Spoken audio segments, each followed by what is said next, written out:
Hello and welcome back to my channel.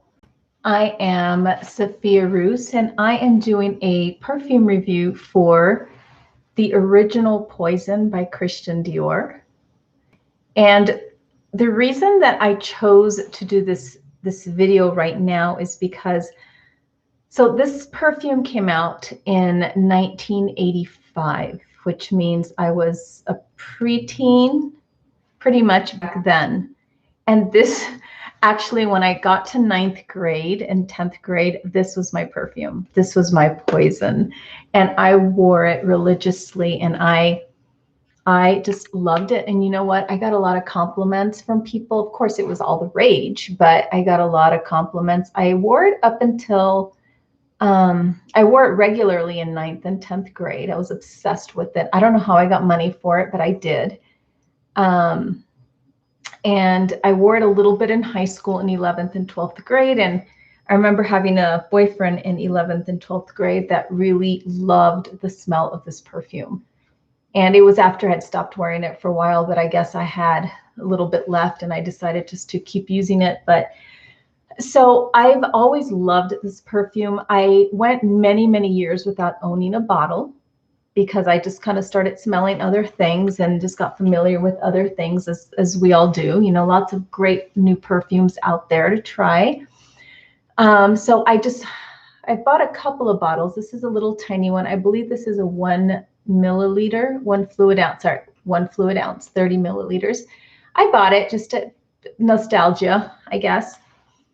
And, but I had another bottle maybe a few years ago too that I went through, you know, in a few years, but this is really a unique perfume. So back to the reason why I decided to do this review right now. I was meant to do it, but I went to the mall a couple of times. This happened.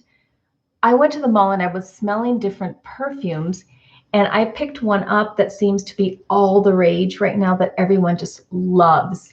And it's Good Girl by Carolina Herrera. And I had never smelled it before. And I thought, oh, I wonder what all, you know, the big fuss is. And I picked it up and I sprayed myself and I said, oh my God, this Carolina Herrera Good Girl is like a copycat of Poison. So if you love Carolina Herrera, you will probably really appreciate this Original Poison by Christian Dior. They smell, I would say Good Girl smells about 80% Poison, the Original Poison. It's a little less strong Poison. This one is more intense. That's definitely sure. So it kind of amazes me that people would love a perfume so much, but not relate it to what it, like the original smell. Like, I don't know if a lot of people have felt that way. I don't know how many people have actually tried Original Poison. I don't know many people who have ever smelled this one that are under the age of like 40. Because it, you know, other perfumes came around and this one kind of lost its popularity. But just so that you know, go out there and try Carolina Herrera's Good Girl, the original Good Girl, because there's like 2 different flankers or 3 different versions of Good Girl. Try the original Good Girl. To me, I just smelled outright Poison. Not exactly, but I would say it's at least an 80% dupe of this one. This one again is stronger. It is stronger than that one, and they're a little different, but they are so similar. This one definitely has more power than the other one. But so the notes on this one are plum, wild berries, coriander, anise, Brazilian rosewood, tuberose, incense, white honey, cinnamon, opoponax, I think that's how you say it, carnation, jasmine, African orange flower, rose, vanilla. So the base notes are vanilla, amber, sandalwood, musk, heliotrope, vetiver, and Virginia cedar. I smell in this perfume, the most prominent scent that I smell is plum, possibly the berries, but not a ton. I smell anise like nobody's business. That one to me just stands out a lot. It almost smells, and this may turn off some people from it, but please don't let it turn you off.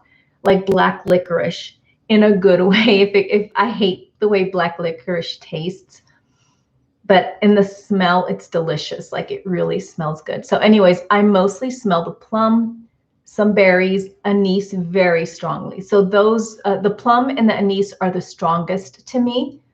I can smell a little jasmine, a little tuberose, and I do smell the amber and the sandalwood. And I can't really tell you that I smell too much of anything else. Like I think the other ones for me is just like it just blends in really well, and it kind of gives those notes that I mentioned an umph kind of. Now the plum, I heard somebody talking about a different person talking about how plum in a perfume is hard to describe because it doesn't actually smell like a plum. And the best way to describe to me, because a plum is really prominent, but if I had to describe what it smelled like as a plum, I would really have to say that it smells like a very drunk plum. And as gross as this may sound to some people, almost like a prune that has been sitting in brandy and rehydrated in brandy. And I know that probably sounds kind of gross, but trust me, it's not. It smells really good. And this does have a very liquory smell, in my opinion, and it's because of that. And the anise as well, probably. And I guess that's kind of what it would smell like. It's very sweet, and it has a punch. Like this perfume is very strong. It's not timid. So if you spray, I don't know how many sprays you normally do. Like for me, I would probably do 1 and 2 and I would let it go. I normally will do with a normal perfume like 4, 1, 2, 3, 4. I probably get away with 4 or 5. This I literally would do 2 because it's very strong. It projects. It is a projecting perfume. It is not shy. It is not a skin scent. Although at the end, like, God, I can't even remember how long it would last. And I'm pretty sure the formulation in the 1980s is very different from the formulation. I don't know. I got this maybe like 5 years ago, 4 years ago.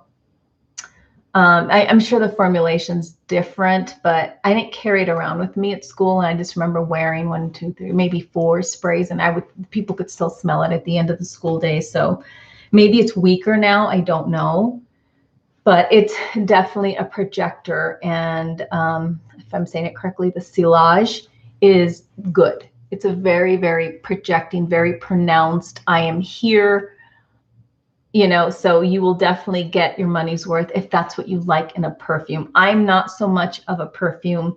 I don't like perfumes that project too much. So I think that's probably one of the reasons why I don't wear this one very often. I have it more for nostalgic reasons. And I find the smell, I think, a little intimidating, although I still really much appreciate the way it smells. I feel like this is something that probably should be worn at nighttime. If you were thinking like when is it most appropriate, I would say possibly nighttime, winter as well. So fall, I think fall is a great time for this fragrance as well. And to be honest, I would wear it anytime. I would even wear it in the summertime during the day. It's very sexy. And I know how I probably describe everything as sexy as far as perfumes, because I tend to buy perfumes that I feel like make me feel sexy. But this one really truly is like a dark, mysterious, sexy perfume. And it's so old school. And there's something about certain perfumes to me that are just give me really great memories. And this is one of them, aside from the fact that I really do think it has such a unique smell. It truly, truly is one of a kind smell. If you try it, if a lot of you guys are, under the age of 40 and you've never tried this before, you may open it and say, ooh, like, wow, that's strong. Don't let that first whiff because after not smelling it for many, many years, I went, oh, I don't like that. And I thought, no, I wore it so much. I loved it so much that I actually sprayed it on myself, let it sit, because it is a punch at the beginning. It is strong. It makes a statement. Let it sit, you know, don't rub it too much because you don't want to break down the chemistry of it. Walk away, spray it in your hair. I think the hair is a good place, for me at least, a good place to put perfume, because then it sits against your neck and it warms up after a while. Your wrists, or like your forearm right here, and then just go back and smell.